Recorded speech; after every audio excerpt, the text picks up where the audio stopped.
सबको जय मसीह की वॉइस ऑफ हेवन में आपका स्वागत है। आज मैं आपको आदम और हवा के बारे में बताऊंगा कि कैसे उन्होंने पाप का फल खाया और परमेश्वर ने उन्हें अदन की वाटिका से बाहर निकाल दिया। इसका वर्णन आपको बाइबल में उत्पत्ति अध्याय 1 से 3 में मिल जाएगा। आप विस्तार से इसे पढ़ सकते हैं। मैं आपको बताना चाहता हूँ कि परमेश्वर ने 5 दिनों में पृथ्वी और उसमें पाई जाने वाली सब चीजों की रचना की। तब छठवें दिन परमेश्वर ने आदम और हवा को बनाया। फिर परमेश्वर ने अदम नामक की वाटिका को बनाया। परमेश्वर ने आदम को वहां रखा। वहां सब प्रकार के सुंदर फलों के वृक्ष भी लगाए। वहां वाटिका के बीचों बीच 2 वृक्ष थे, एक वृक्ष जो जीवन देता है और दूसरा वृक्ष जो मनुष्य को भले और बुरे का ज्ञान देता है। तब परमेश्वर ने अदन वाटिका की देखभाल करने के लिए आदम को वहां रख दिया। परमेश्वर ने उससे कहा, तू वाटिका में किसी भी वृक्ष का फल खा सकता है, लेकिन जो भले और बुरे में ज्ञान पाने में सहायता करता है उस वृक्ष का फल मत खाना। यदि तू खाएगा तो निश्चय मर जाएगा। दोस्तों,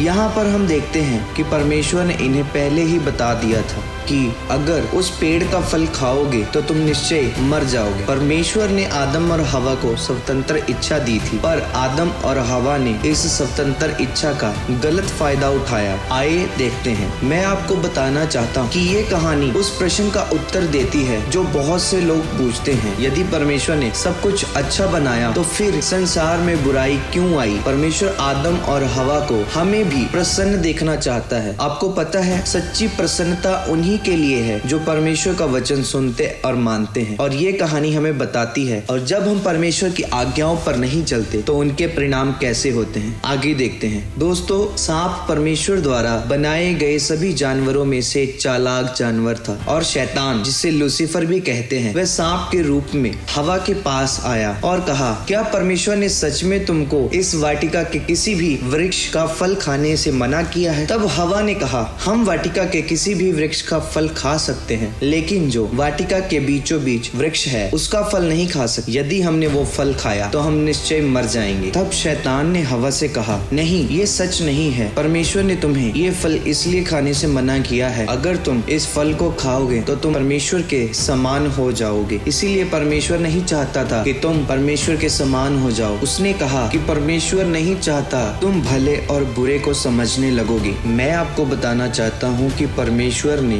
आदम और हवा को पहले ही उसने अपने स्वरूप में बनाया था। आदम और हवा को परमेश्वर के तुल्य होने की जरूरत नहीं। शैतान ने परमेश्वर के वचनों को गलत ढंग से प्रस्तुत किया। कई मसीही विरोधी जो हैं वो ये बोलते हैं कि अगर परमेश्वर को पता था कि वह भले और बुरे का फल हवा ने खाना ही है तो परमेश्वर ने वह फल वहाँ पर वृक्ष वो क्यों लगाया। तो मैं आपको बताना चाहता हूँ कि परमेश्वर ने हमें रोबोट नहीं बनाया। परमेश्वर ने हमें चुनाव करने के लिए भी चुना है। परमेश्वर हमारे सामने 2 रास्ते रखता है, एक अच्छा है तो एक बुरा है। वह आपकी मर्जी है, आप कौन सा चुनते हो। उदाहरण के तौर पर मैं आपको बताता हूँ, जैसे सिगरेट के पैकेट पर लिखा होता है कि ये नशीला पदार्थ है, इसे कैंसर होता है, पर तब भी लोग उसका सेवन करते हैं। वैसे ही परमेश्वर ने वहाँ पर भले और बुरे का वृक्ष लगाया ताकि परमेश्वर देख सके कि आदम क्या चुनाव करता है। तब हवा ने देखा कि ये फल कितना लजीज लग रहा है दिखने के लिए, पर उसके मन में ये क्यों आया। मैं आपको बताना चाहता हूँ कि शैतान एक ही बार में आकर हवा को बताएगा तो वो कभी भी उस पर बिलीव नहीं करेगा। मतलब शैतान उसके पास बार बार आकर उसको ये बोलता था कि हवा, इस फल को खा, ये बहुत ही अधिक मीठा है, अगर तुम इसको खाओगे तो बुद्धिमान हो जाओगे, तुम परमेश्वर के समान हो जाओगे। और हवा ने शैतान की बातों पर विश्वास किया और उसने वो फल खाया। जब उसने वो फल खाया तो बहुत ही मीठा था। जब हवा ने आदम को फल दिया तो आदम ने भी फल खाए। जब उन्होंने फल खाया, उन्हें पता चल गया कि वह नंगे हैं। तब उन्होंने अंजीर के पत्तों का वस्त्र बनाकर लपेट लिया। शाम के समय अदन की वाटिका में परमेश्वर के घूमने की आदम और हवा को आवाज सुनी। वह आवाज सुन के आदम और हवा पेड़ के पीछे लुक गए। तब परमेश्वर ने आदम को आवाज लगाई, हे आदम,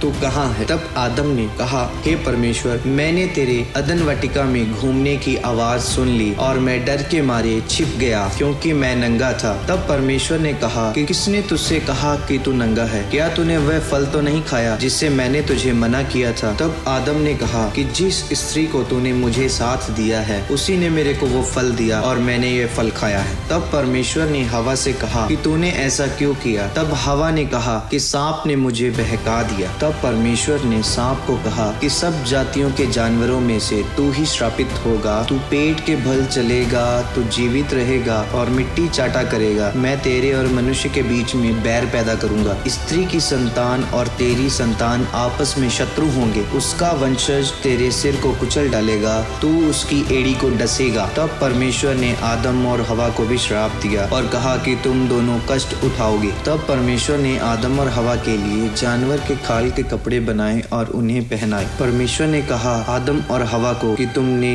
बुरे और भले वृक्ष का फल खा लिया है, इसलिए अब तुम जीवन के वृक्ष का फल ना खाने पाओगे। परमेश्वर ने क्रोध में आकर हवा और आदम को अदन की वाटिका से बाहर निकाल दिया। उस समय से लेकर आदम को कठिन परिश्रम करना पड़ता है और भूमि में से अपना अनाज खुद उगाना पड़ता है और खुद मेहनत करना पड़ता है, जिसमें से परमेश्वर ने उसे बनाया था। भाइयों, मैं आपको बताना चाहता हूँ कि परमेश्वर हमसे ऐसा जीवन मांगता है कि हम परमेश्वर के वचनों को सुने और माने और उसकी आज्ञाओं पर चले। चाहता है कि उसके लोग आज्ञाकारी बने। वहाँ लिखा है, क्या यहोवा होम बलियों और मेल बलियों से उतना प्रसन्न होता है जितना कि अपनी बात के माने जाने से प्रसन्न होता है? सुन, मानना तो बलि चढ़ाने और कान लगाना मेढ़ों की चर्बी से उत्तम है। भाइयों, मैं आपको बताना चाहता हूँ कि परमेश्वर हमसे चाहता है कि हम आज्ञाकारिता में रहें, परमेश्वर के वचनों को माने, तब परमेश्वर हमसे प्रसन्न रहता है और हमारे अंदर भी सच्ची प्रसन्नता रहती है। और दूसरी बात, परमेश्वर नहीं चाहता कि तुम दोष लगाओ। जैसे आदम को जब परमेश्वर ने पूछा कि तूने ये फल क्यों खाया, तब आदम ने